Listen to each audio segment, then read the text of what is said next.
avancer la lecture du livre de 2 Samuel et avancer sur un chapitre que j'ai pourtant déjà lu dans une vidéo qui a été interrompue et qui est perdu à jamais dans les limbes. Chapitre 7 donc du livre de 2 Samuel. Lorsque le roi habita dans sa maison et que l'Éternel lui eut donné du repos, après l'avoir délivré de tous les ennemis qui l'entouraient, il dit à Nathan le prophète: Vois donc, j'habite dans une maison de cèdre et l'arche de Dieu habite au milieu d'une tente. Nathan répondit au roi: Va, fais tout ce que tu as dans le cœur, car l'Éternel est avec toi. La nuit suivante, la parole de l'Éternel fut adressée à Nathan. Va dire à mon serviteur David: Ainsi parle l'Éternel, est-ce toi qui me bâtiras une maison pour que j'en fasse ma demeure? Mais je n'ai point habité dans une maison depuis le jour où j'ai fait monter les enfants d'Israël hors d'Égypte jusqu'à ce jour. J'ai voyagé sous une tente et dans un tabernacle. Partout où j'ai marché avec tous les enfants d'Israël, ai-je dit un mot à quelqu'une des tribus d'Israël à qui j'avais ordonné de paître mon peuple d'Israël? Ai-je dit: pourquoi ne me bâtissez-vous pas une maison de cèdre?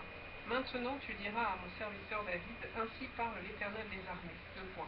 Je t'ai pris au pâturage derrière les brebis pour que tu fusses chef sur mon peuple, sur Israël. J'ai été avec toi partout où tu as marché. J'ai exterminé tous tes ennemis devant toi et j'ai rendu ton nom grand comme le nom des grands qui sont sur la terre.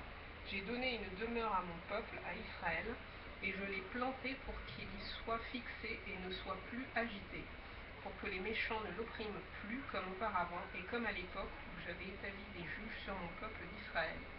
Je t'ai accordé du repos en te délivrant de tous tes ennemis. Et l'Éternel t'annonce qu'il te créera une maison. Quand tes jours seront accomplis et que tu seras couché avec tes pères, j'élèverai ta postérité après toi, celui qui sera sorti de tes entrailles, et j'affirmerai son règne.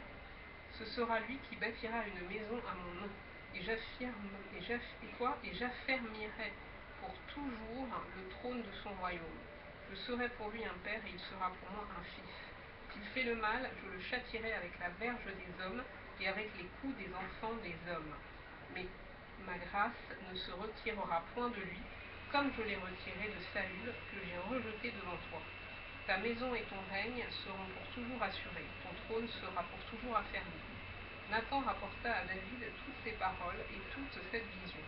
Et le roi David alla se présenter devant l'Éternel et dit: Qui suis-je, Seigneur Éternel, et quelle est ma maison, pour que tu m'aies fait parvenir où je suis? C'est encore peu de choses à tes yeux, Seigneur Éternel. Tu parles aussi de la maison de ton serviteur pour les temps à venir. Et tu daignes instruire un homme de ces choses, Seigneur Éternel. Que pourrait te dire de plus David? Tu connais ton serviteur, Seigneur Éternel. À cause de ta parole et selon ton cœur, tu as fait toutes ces grandes choses pour les révéler à ton serviteur.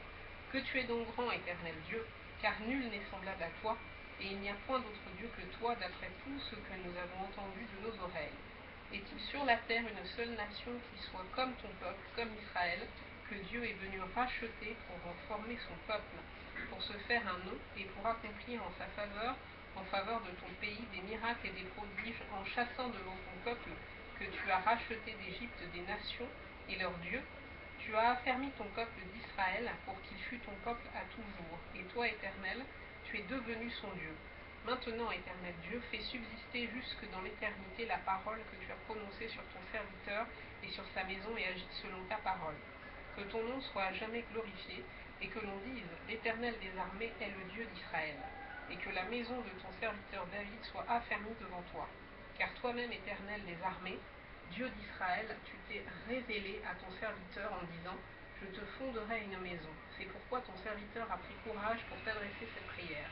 Maintenant, Seigneur Éternel, tu es Dieu, et tes paroles sont vérité, et tu as annoncé cette grâce à ton serviteur.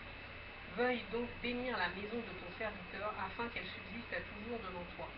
Car c'est toi, Seigneur Éternel, qui as parlé, et par ta bénédiction, la maison de ton serviteur sera bénie éternellement. Voilà, donc on va arrêter là. Fin du chapitre 8.